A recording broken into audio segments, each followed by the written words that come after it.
Michaela Bates gives update on her fertility journey. The morning sun, usually a cheerful harbinger in the Bates household, felt like a spotlight on Michaela.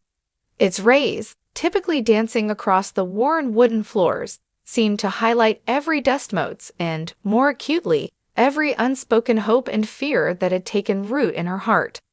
Another month, another cycle, another whisper of disappointment that echoed louder than any joyful shout. For years, the dream of motherhood had been a vibrant tapestry in Michaela's mind, woven with threads of tiny hands, lullabies, and the joyful chaos of a growing family. She and Brandon had married with hearts full of faith and a shared vision of a home bustling with children. Yet, as the years stretched into a decade, that tapestry remained unfinished, a constant reminder of the one thing they longed for most. Today, however, was different.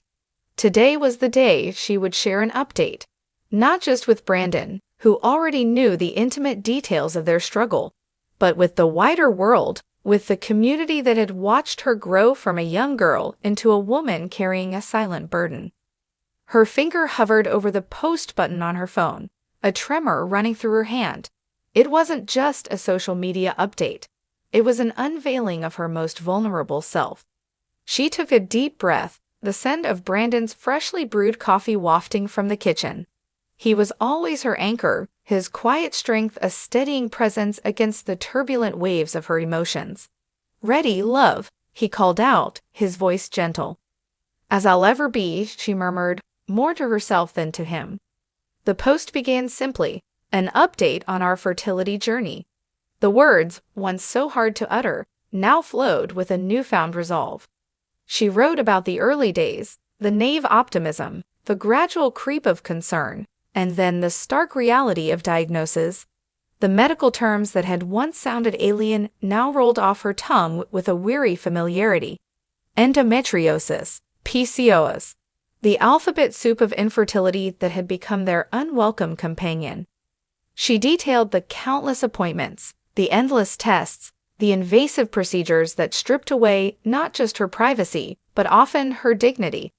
The clinking of instruments, the sterile smell of clinics, the hushed voices of doctors delivering news that felt like a punch to the gut. These were the memories that haunted her nights. She spoke of the emotional toll, the isolation, the envy, the guilt. Guilt for not being able to give Brandon the children he deserved, envy of friends who announced pregnancies with casual ease, and the profound isolation of a pain that felt too personal to share. "We tried everything," she typed, her fingers flying across the keyboard. Clomid, IUI. Each attempt a fresh surge of hope, followed by a crushing descent into despair.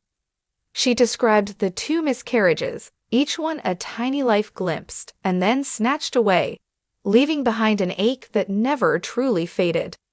The first had been early, a faint line on a test disappearing just as quickly. The second, further along, had left her with a profound sense of loss, a tiny heartbeat heard only to be silenced. But amidst the raw honesty, there was also a thread of unwavering faith. "Through it all," she wrote, "God has been our constant. His plan is perfect, even when we don't understand it." This was the bedrock of her resilience, the belief that sustained her when all else crumbled. Then came the turning point. She recounted the conversations with Brandon, the tearful nights, the exhausted prayers. They had reached a crossroads. Their bodies, their emotions, their finances, all were stretched to their limits. They had to make a choice: continue down the path of aggressive medical interventions or explore other avenues. After much prayer and counsel, she revealed, "We've decided to step back from active fertility treatments for a season."